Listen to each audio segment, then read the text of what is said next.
സമീപകാലത്തായി ഏറ്റവും കൂടുതൽ ചർച്ച ചെയ്യപ്പെട്ട വിഷയങ്ങളിലൊന്നാണ് വിശ്വാസ സംരക്ഷണം. ഭരണഘടനാപരമായ മൂല്യങ്ങളും എന്നാൽ കാലാനുസൃതമായ മാറ്റങ്ങളും ചൂണ്ടിക്കാട്ടി സർക്കാർ നിലപാടുകൾ സ്വീകരിക്കുമ്പോൾ വിശ്വാസികളുടെ വികാരം ഉൾക്കൊണ്ട് ആചാരങ്ങളും തനിമയും നിലനിർത്തണമെന്ന ഉറച്ച നിലപാടാണ് പ്രതിപക്ഷം സ്വീകരിക്കുന്നത്. വിശ്വാസ സംരക്ഷണത്തിന് നിയമനിർമ്മാണത്തിലൂടെയുള്ള പരിരക്ഷ ഉറപ്പാക്കണമെന്നതാണ് UDF ബദലിന്റെ കാതൽ.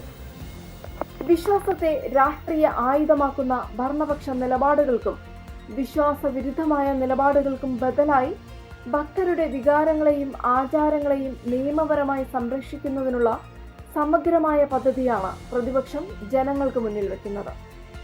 മതേതരത്വത്തിൽ വിട്ടുവീഴ്ച ചെയ്യാതെ തന്നെ എല്ലാ മതവിഭാഗങ്ങളുടെയും അവകാശങ്ങൾ ഉറപ്പാക്കുന്ന തരത്തിൽ പുതിയ മാറ്റത്തിന് തയ്യാറെടുക്കുകയാണ് UDF. വിശ്വാസ സംരക്ഷണത്തിനായി നിയമപരമായ പരിരക്ഷ ഉറപ്പാക്കുന്നതിനൊപ്പം ആരാധനാലയങ്ങളുടെ സ്വയം ഭരണാധികാരവും ഭക്തരുടെ താൽപ്പര്യങ്ങളും സംരക്ഷിക്കപ്പെടണമെന്ന് UDF ആവശ്യപ്പെടുന്നു. ഇതിനായി ഭരണപക്ഷത്തേക്കാൾ മികച്ചതും പ്രായോഗികവുമായ ബദൽ പദ്ധതികൾ ജനങ്ങൾക്ക് മുന്നിൽ അവതരിപ്പിക്കുകയാണത്. UDFന്റെ ബദൽ നിർദ്ദേശങ്ങൾ എന്തൊക്കെ? വിശ്വാസികളുടെ വികാരം മാനിച്ചുകൊണ്ട് കോടതിയിലും ഭരണതലത്തിലും ആചാര സംരക്ഷണത്തിന് മുൻഗണന നൽകുന്ന നിലപാടുകളാണ് പ്രതിപക്ഷം മുന്നോട്ട് വയ്ക്കുന്നത്. രാഷ്ട്രീയ ലാഭത്തേക്കാൾ വിശ്വാസികളുടെ വികാരങ്ങൾക്ക് മുൻഗണന നൽകുന്ന സമീപനമാണ് UDF സ്വീകരിക്കുന്നത്. വിശ്വാസത്തെയും മതേതരത്വത്തെയും ഒരുപോലെ ചേർത്ത് പിടിക്കുന്ന ബദൽ രാഷ്ട്രീയ രീതി പ്രതിപക്ഷം വിഭാവനം ചെയ്യുന്നു. ശബരിമലയിലെ യുവതീ പ്രവേശനവുമായി ബന്ധപ്പെട്ട് സർക്കാർ നിലപാട് തിരുത്തി ആചാരങ്ങൾ സംരക്ഷിക്കുന്നതിനാവശ്യമായ പുതിയ സത്യവാങ്മൂലം സുപ്രീം കോടതിയിൽ സമർപ്പിക്കണമെന്ന് പ്രതിപക്ഷം ആവശ്യപ്പെടുന്നു. UDF അധികാരത്തിൽ വന്നാൽ ശബരിമലയിലെ ആചാര സംരക്ഷണത്തിനായി പ്രത്യേക നിയമനിർമ്മാണം നടത്തും. ശബരിമലയിലെ ആചാര ലംഘനത്തിന് 2 വർഷം വരെ തടവ് ശിക്ഷ ശുപാർശ ചെയ്യുന്ന കരട് ബിൽ UDF അവതരിപ്പിച്ചിരുന്നു. അധികാരത്തിൽ വന്നാൽ ഇത് നിയമമാക്കുമെന്നതാണ് പ്രധാന വാഗ്ദാനം.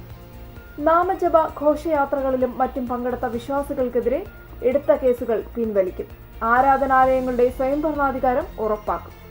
വിശ്വാസ കാര്യങ്ങളിൽ രാഷ്ട്രീയ ഇടപെടലുകൾ ഒഴിവാക്കി വിദഗ്ധരുമായും മത നേതാക്കളുമായും ആലോചിച്ച് പരിഹാരം കാണും. ദേവസ്വം ബോർഡുകളിലെ രാഷ്ട്രീയ അതിപ്രസരം ഒഴിവാക്കി യഥാർത്ഥ ഭക്തരെ ഭരണസമിതികളിൽ ഉൾപ്പെടുത്തുന്ന രീതിയിലുള്ള മാറ്റങ്ങൾ കൊണ്ടുവരും.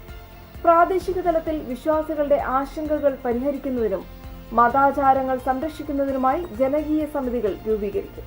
ഹിന്ദു വിശ്വാസികളുടേതുൾപ്പെടെ എല്ലാ വിഭാഗം ജനങ്ങളുടെയും വിശ്വാസങ്ങൾ സംരക്ഷിക്കപ്പെടുന്ന രീതിയിലുള്ള പദ്ധതികൾ ആവിഷ്കരിക്കും. ക്രിസ്ത്യൻ ഉൾപ്പെടെയുള്ള ന്യൂനപക്ഷ വിഭാഗങ്ങൾക്കെതിരെയുള്ള അതിക്രമങ്ങൾ തടയുന്നതിനും അവരുടെ വിശ്വാസ സ്വാതന്ത്ര്യം ഉറപ്പാക്കുന്നതിനും വേണ്ട നടപടികൾ സ്വീകരിക്കും.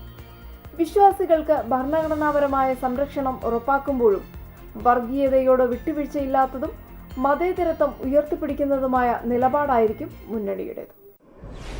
Like, share, subscribe.